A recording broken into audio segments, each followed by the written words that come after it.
Welcome to the Functional Medicine Radio Show with your host, Dr. Carri Drzyzga, known internationally as the Functional Medicine Doc.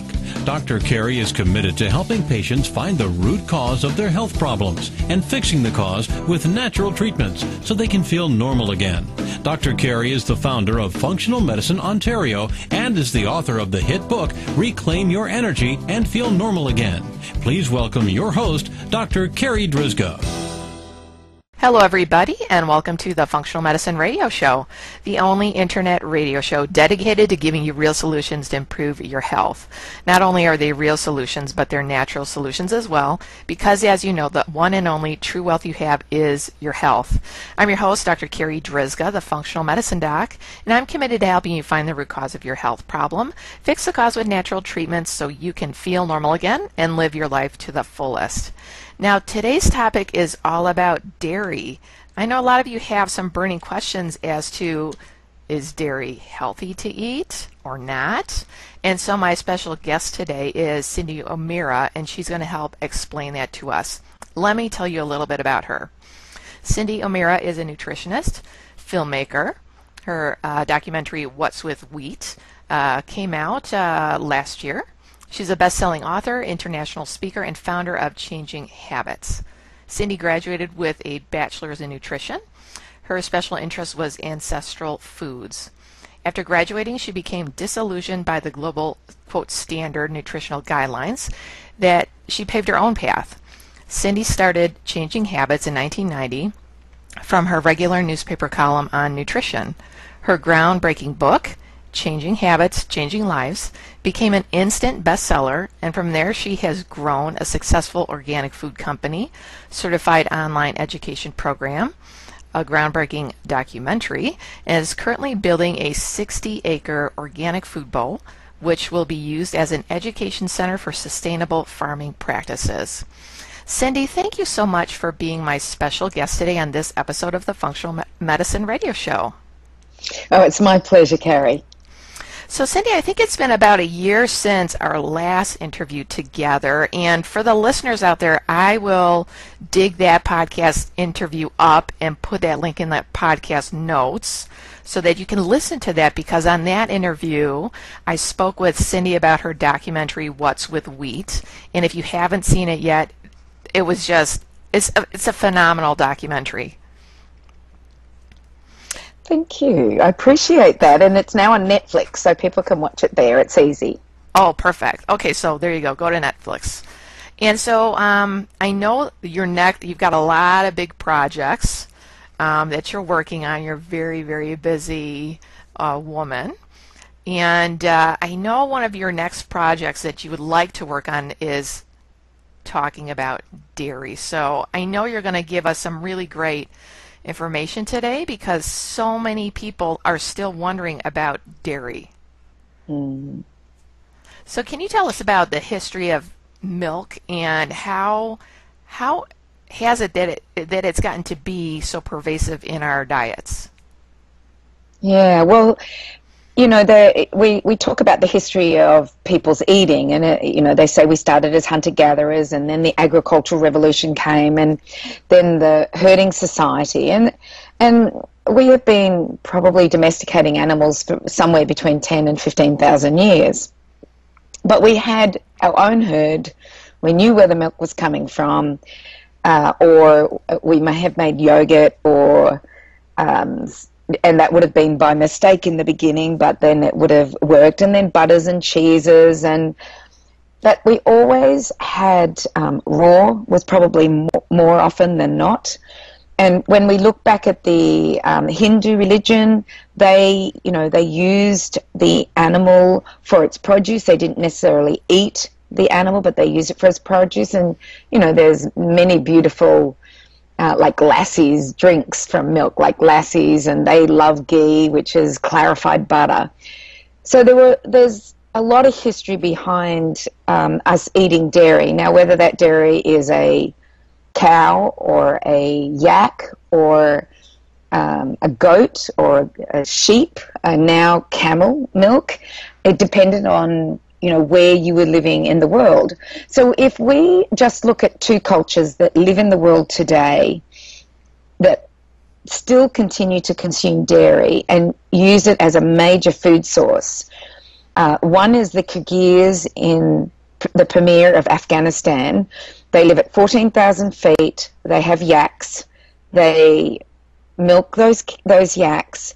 They ferment into a very, very hard ball their dairy, so that when the yaks aren't producing, they've still got that production of dairy.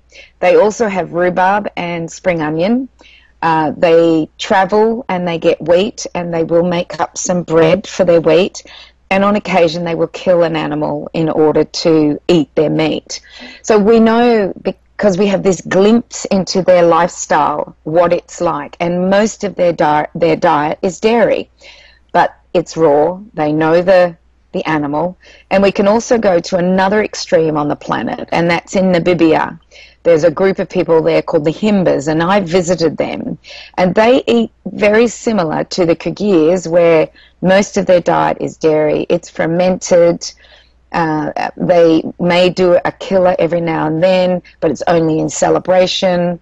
They have very little foods available to them in the desert region. They may grow corn, but yeah, when you see where they live, you wonder how they can do that. So we have a glimpse into lifestyles of these herders by looking at what we see now. And Cyndi, how has the quality of our milk changed?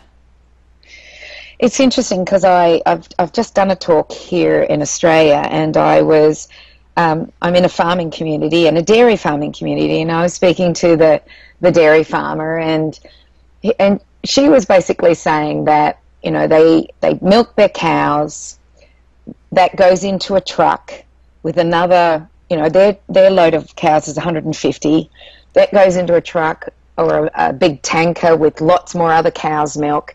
That then goes to a processing plant.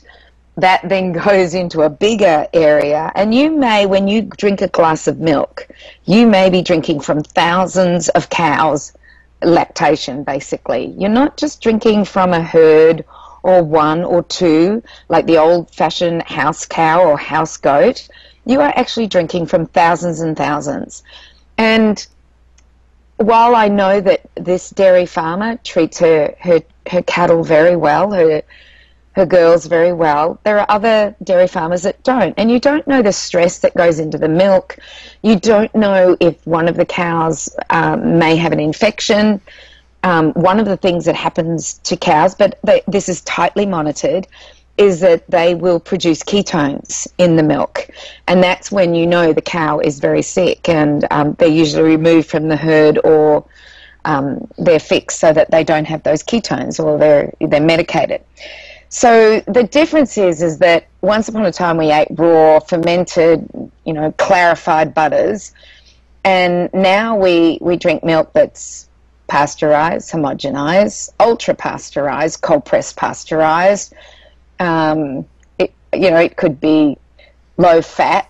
It could have things added to it. And here in Australia, I could call them revs and shapes. And I go to my milk department. You know, if you go to your milk department in the grocery store, you may see 15 to 20 different types of milk. And it all just comes from one cow. And they're just value-adding. And they're processing it, which is, I believe, all adding to this stress that we are putting on our children and adults in having to drink these milks, because we've been told that, you know, we should be having dairy because it's high in calcium. And so do you think this is also why we're seeing such an increase in dairy allergies?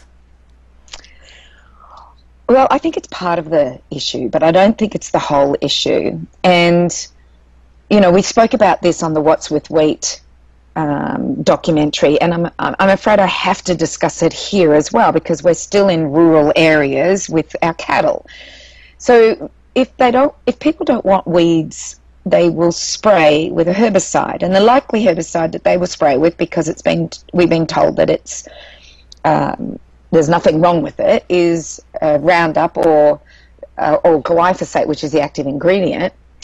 And the latest research on glyphosate is pretty scary. Like, we already know that it does a lot of things, like disrupts the shikimate pathway, stops us having our amino acids that are needed for our neurotransmitters, may cause fructose malabsorption, and so on and so on. We already know this, but the latest research on it is showing that glyphosate can actually open the intestinal lining cells as gluten does. So it will open it up and let it remain open. And let's say you're drinking some sort of dairy concoction, whether it be milk or cheese or something like that, that then will go into the body and cause an immune response by the body. It's just that's what it does, because that hasn't been broken down. It goes straight into the blood system, and an immune response will happen. And if you continue to drink that milk and there's glyphosate that has been sprayed on the ground and the cow's eaten it, not only is it going into the milk, but it's also going into the bones of the cow, and can be released or may stay in there and just be a slow toxin, to the animal. We also have to realize that glyphosate is a water-based herbicide, but it's also an antibiotic, so it's killing the microbiome that's helping us digest our food. It's opening the gates to the gastrointestinal tract. It's severing the communication between the microbiome and our mitochondria, as well as we're finding that it's opening the blood-brain barrier and any other membrane barriers that should be shut and be protecting us from our outside world and the food that we consume. So, that's another reason for it. So not only is it there are lots of cattle in the food that we're drinking or eating, or the drink that we're drinking or in the food we're eating, there's lots of cattle in that. It's now highly processed. We now have this herbicide that's causing the opening of the blood-brain barrier as well as the gastrointestinal tract. And then these are allergens, and one of the allergens, which I think you'll find really interesting, is lactoglobulin. So there's many allergens in milk because it's the protein. So it could be casein, it could be lactoalbumin, it could be a bovine serum albumin, but the one that causes anaphylaxis is lactoglobulin. And there's been some research done in Europe where they've found that if that protein has iron attached to it, and I'm talking about the mineral iron, if that iron is attached to it, then it doesn't cause an immune response. And in actual fact, the lactoglobulin is the one that causes anaphylaxis in most people if any protein is going to cause it. But when the iron is attached to it, it doesn't cause that immune response. And what they're finding out is it's all about animal husbandry, that's allowing either that iron to be on the lactoglobulin or not be on it. So, look, I find this absolutely fascinating. We have to go, I think we are in agriculture going back to our old ways, because we realize those old ways were there for a very good reason. And we have abused them by our agriculture and our animal husbandry, and we're starting to see the results in human health. And so to kind of recap some of what you just said, I'm so glad that you brought up the glyphosate, because we had spoken about that on our last interview when we were talking about what's with wheat.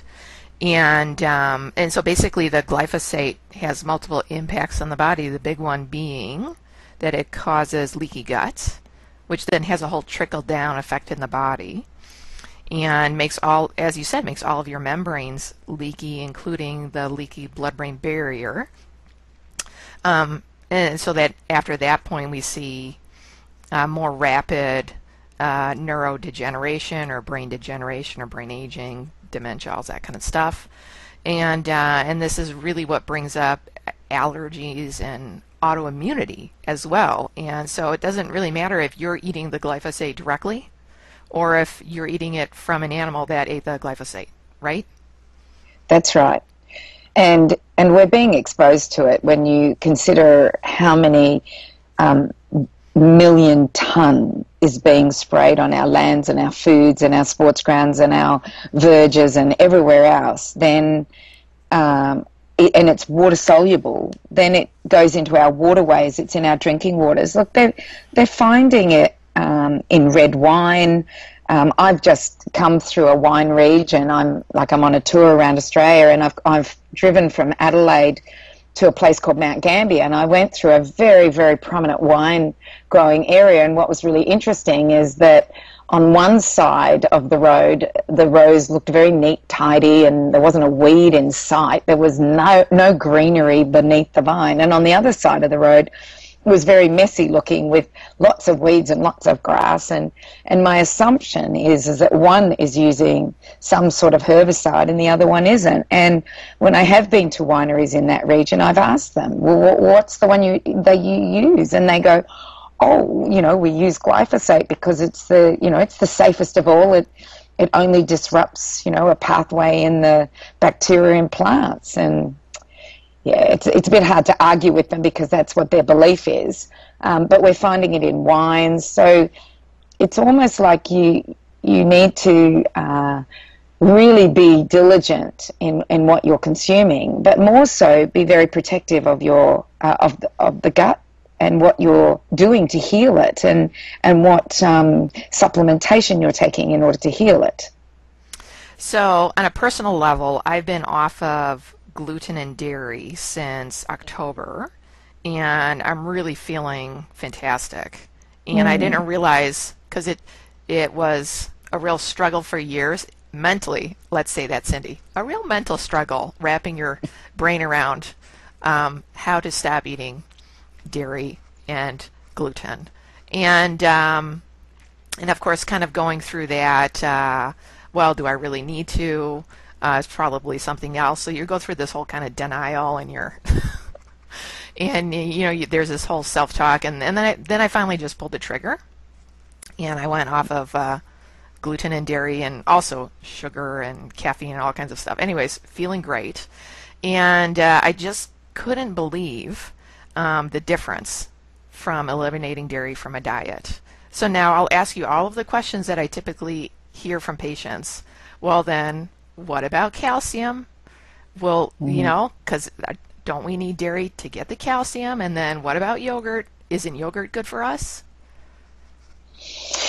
Ooh, okay, let's first do the calcium. Okay. So it's always been this myth that the best source of calcium is to come from dairy, but the countries in the world that eat the most dairy have the most amount of osteoporosis. So if we look at an association, that's what we see. And once again, I'm going to go back to tribes that still exist today that live in places where they don't eat dairy. So we could go to Tanzania, and we can go to the Hadzas, and the Hadzas only consume meat and any game size that they want, from mammal right down to bird, and they eat very tuberous root vegetables. And if there's berries around, they might get some berries, but that's basically what they eat. Yet they have no signs of osteoporosis, and they live up until the age of 80. So the whole thing with the calcium coming from dairy, yes, it's got calcium, but do we absorb it as well as if we absorb a food that is high in calcium? And any food that is grown in calcium-rich soils will give you that calcium. And when you do bone broths, everybody expects calcium to come out of the bones, and it should be high in calcium, but it actually isn't. So bones and bone broth isn't probably our best place to find it. But just by eating foods that have had a soil that's rich in calcium, you will get the calcium through your plants. So that's that one. And now let's talk about yogurt. So most of the yogurts out there are filled with additives and colours and sweeteners, and I've actually tried to make yogurt from them just to see if the culture's alive, and I've never been able to do it. So I think they must pasteurize it after they've cultured it and kill it so it doesn't keep fermenting. But I have also really studied yogurts, and there are some amazing people around the world who have a love for making the traditional yogurts. And I remember getting a culture from my aunt from Lebanon.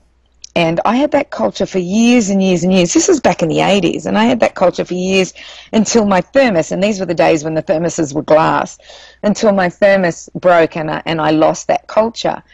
But those are the ones, those old traditional cultures that some companies have continued to make. And one of them is an Italian company in Como, near Como, and it's called Seiko, and they actually continue that old tradition of getting those.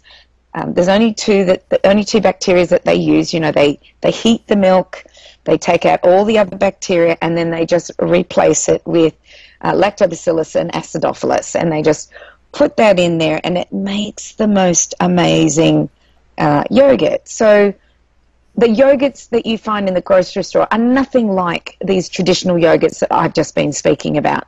The yogurts that are found in the grocery store usually have guar gums and thickeners and colours and sweeteners and everything and flavours.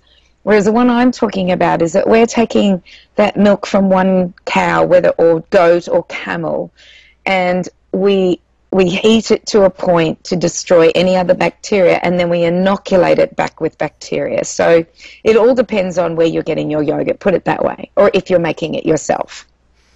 I've also had similar conversations with patients. Patients also that are in the Hindi culture or in the Greek culture, and their yogurt starter is that, just like you said, it's handed down from generation to generation, and they've all said that they've never been able to buy yogurt from the grocery store and make other yogurt with it. So essentially the yogurt that you buy from the grocery store, although it says right on the label contains live bacterial cultures, really doesn't, because like you said, it's been pasteurized after. They must be doing something, because I can't make any cultures from those ones, and I could name a few brand names, but basically General Mills yogurt is not.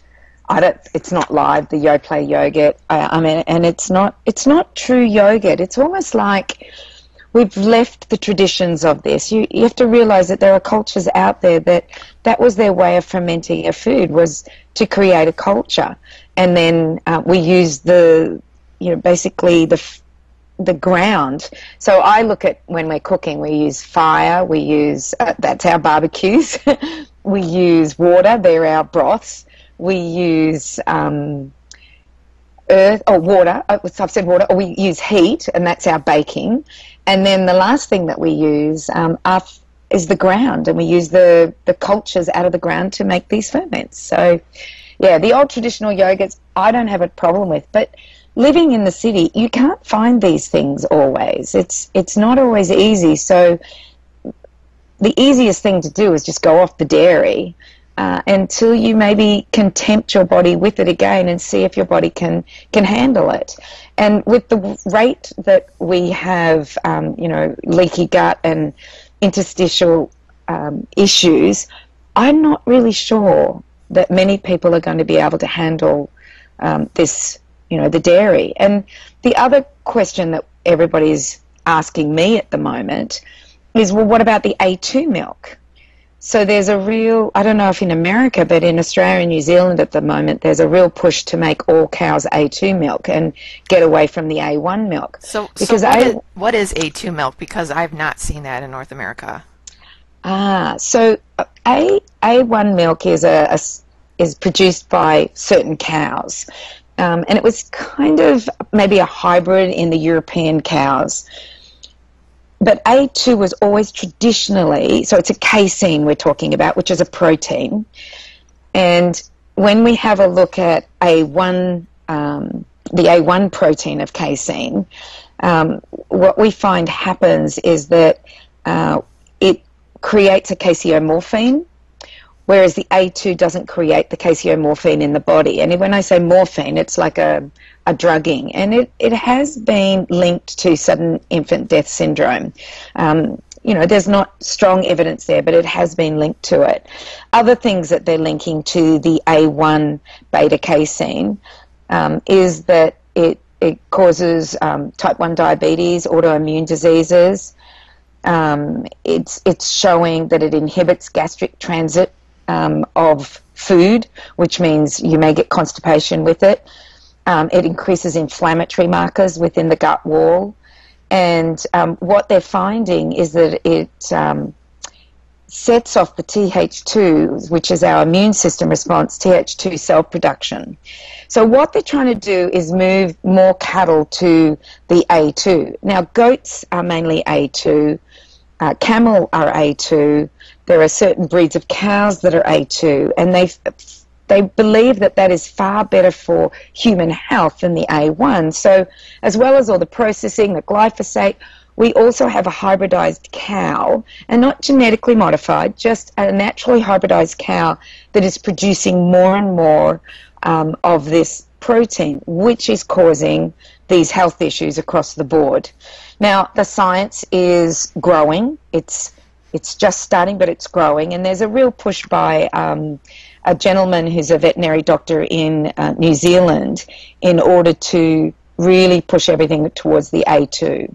So, we've got to consider that. But I look at A2 milk in Australia and New Zealand, and I don't know if it's going to hit America, but I look at it, and it's still pasteurized, homogenized. There's still lots of cattle. We don't know. That's not organic, so we really don't know what the ramifications of A2 was going to be. So thank you for explaining that, and that's something that I'll keep my eyes out for if that ever does come to North America. So let's kind of go back and talk about, okay, so our listeners have a fairly good idea, I hope, at this point of why dairy is bad, and maybe they're starting to wrap their head around, well, what does that mean in my day-to-day life? What do I eat instead of dairy? So can you talk about that, the dairy, kind of the substitutes that we typically see for dairy that are out there? Yeah, I have seen a lot of substitutes for dairy, and I would say 80% I wouldn't touch, but there are 20% that are okay. Yeah. So let's talk about what would you not touch? Because when you look at the ingredients, it will shock you. And then what are the 20% that are the good? Yeah, okay, so let's start with cheeses. So vegan cheeses I've seen a lot, and I've seen the additives that they use. It's not real food. There's isolated proteins, and there's additives, and there's flavors, there's natural flavors, and there's foods that are tested on animals, and I don't understand why they call it vegan cheese, because I just look at it and I go, no way, a vegan could not eat this because it's not even real food. So that's one substitute. But the other one is milk substitutes. So we're seeing a lot of moo-less milks. So we're seeing almond and macadamia and soya and across the board all the nuts and seed milks. Now, if I was to make a nut and seed milk, I would soak my nuts or my seeds overnight, and then I would rinse it off, and then I would put more water in it, and then I have a machine called a Thermomix. I would put it in that Thermomix, which is probably like a Vitamix, and I would grind it down as much as I could, and then I would put through a nut bag, and I would be left with the milk of a nut. But these days, because it's so expensive to do that milk, non-moo milk, manufacturers, what they do is that they might use 2% almond for almond milk, and then the rest will be thickeners and flavors and salts, and then they add calcium to it because they think everybody needs calcium in their milk, and it's calcium carbonate, which is limestone, so you might as well go lick your rocks. So it's just but there are some out there that I do like. I have seen some on the market that it would be something that I would purchase, but I'm more likely not to, because I don't know where those nuts and seeds have come from. I don't know if it's not organic, then I don't know, if glyphosate has been sprayed throughout the nut orchards, which I know they are, Northern America, I think it is. Northern California has become the biggest almond growing area. And, in order to keep weeds down, they've got to be using something. So you don't know what's happening there. So that's those ones. I have seen some like cashew cheeses, which are absolutely beautiful. I've looked at the ingredients. They're not trying to fake cheese. They just call it cashew cheese. So they're pretty good. What else have I seen on the market that's... what about the butter versus margarine? Okay, so I was at a vegan restaurant the other day, and actually, it wasn't a vegan restaurant. There was just something on the menu that said it was vegan, and I said, well, what's a vegan egg? And so she explained it to me, and I said, well, can I see the ingredients? And so she brought that out, and I said, and what about the hollandaise sauce? It should have egg in it. What does it have in it? And it should have butter in it. What does it have in it? And she said, oh, we put margarine in it. So people are using margarine as an alternative to butter, yet when we look at the checkered history of margarine, and it's a totally refined food with natural flavors, synthetic vitamins, fillers and diglycerides and colors, you just got to wonder what people are thinking when they do that. I would rather see somebody, if they're not going to eat butter, eat ghee. Now, ghee is something that the Hindus have eaten for a long time, and what they do is that they make butter, then they warm it, and there's a foam that comes on the top of it. They scrape that foam off. Now, that's all the dairy components. And you're left with an oil, like a butter oil. It would be very similar to... So because it goes hard at room temperature, it's got saturated fats in it, but it also has omega-3s, it has butyric acid, and it has all the components that help your gut heal, as well as giving you the information for your genetics in order to upgrade to making ketones, or downgrade in order to use that those ketones and not use sugars that are in the diet. So I struggle with all these alternatives. So look, if you're going to go off dairy, just go off dairy, make your own mooless milks. Maybe try camel. It's becoming very popular here in Australia. Maybe try goat and see if you don't react to it, but make sure it's an organic small herd that you get direct from your supplier, as opposed to it going through commercially. Can you think of any other alternatives, Carri, that I have? Yeah, the only other one that you didn't mention was soy. And I know people still have a lot of questions about soy. Is soy good or not? And in men, what about men? Is that going to make is that going to give them estrogen? Yeah, well, we do know that, it does have phytoestrogens in it. And if we look at the soya milks and the tofus and the tempehs out there, and if you have a look at how the Japanese so painstakingly produce these, they are nothing like what I've seen in the grocery stores. So let's start with soy milk. So if you taste soya milk that is fermented and made in Japan, it's actually very woody tasting. It doesn't taste like the soya milk that I've tasted around. And to eat or to drink a lot of that, yes, you've got phytoestrogens in there, and you have to be very careful of it. And they're finding that these phytoestrogens are concentrating when we do a powdered soya milk, or we give powdered soya milk to our babies. Dr. Marianne Nigg, very early on in the piece, was saying, do not feed your babies soya-based dairy products, infant formulas, because of the amount of phytoestrogens in it. And I can't remember the exact amount, but she said it's like giving them a pill, the pill, I should say. It's like giving them one of those.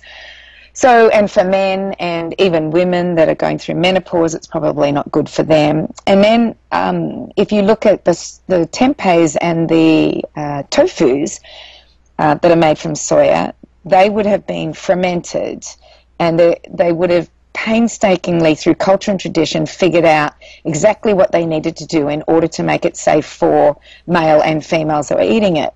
And you also look at the diet, and they do not eat a lot of tempeh or tofu or soya milk. I think that I did a survey on this as to how much the Japanese actually eat of soya, and it's less than 6% of their diet. So when you look at somebody who's given up dairy and maybe become a vegan even, and using tempeh and soya, and also using soya milk and anything else that's out there like TPV, is it TPV?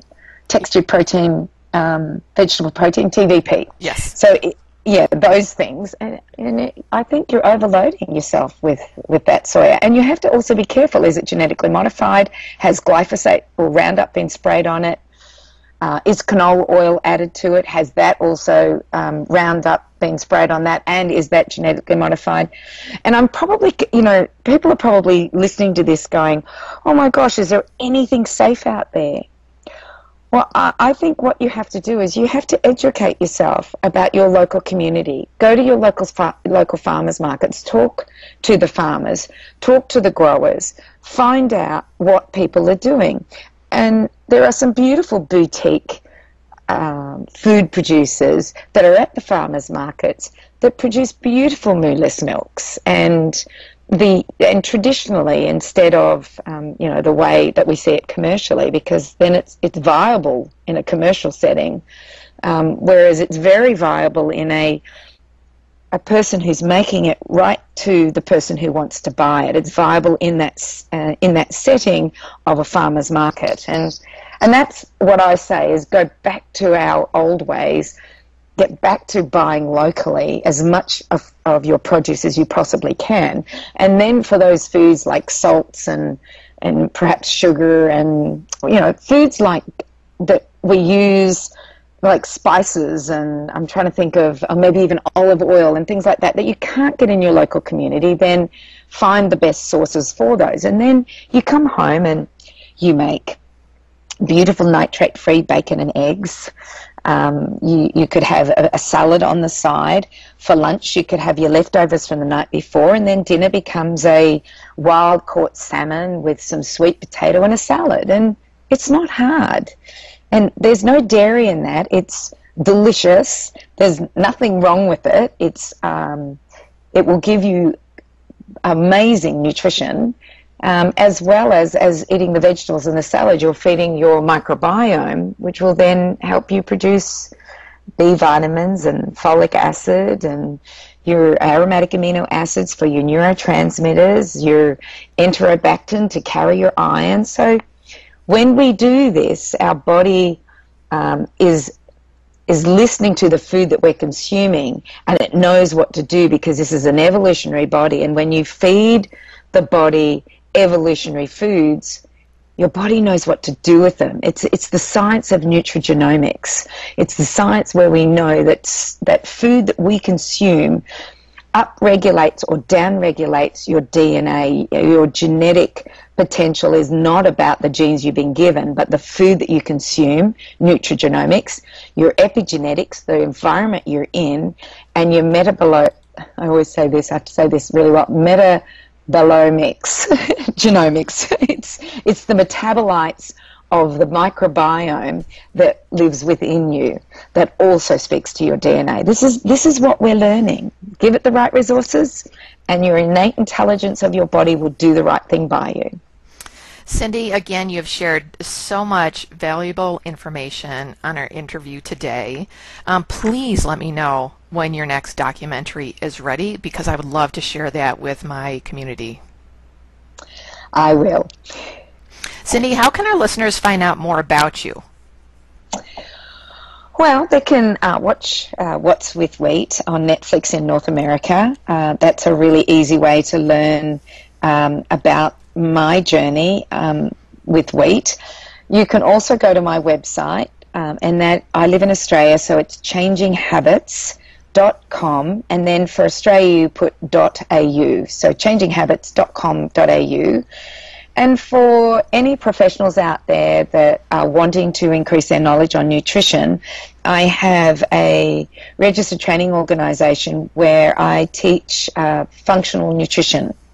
We do the fundamentals and the applied, and in order to find out more about that, you can go to F for functional, N for nutritional, so fn.academy. And you can learn everything that you need to know about helping other people make these changes in their lives and understanding the food system and what they're doing and how they are just causing untold illness amongst many of the population.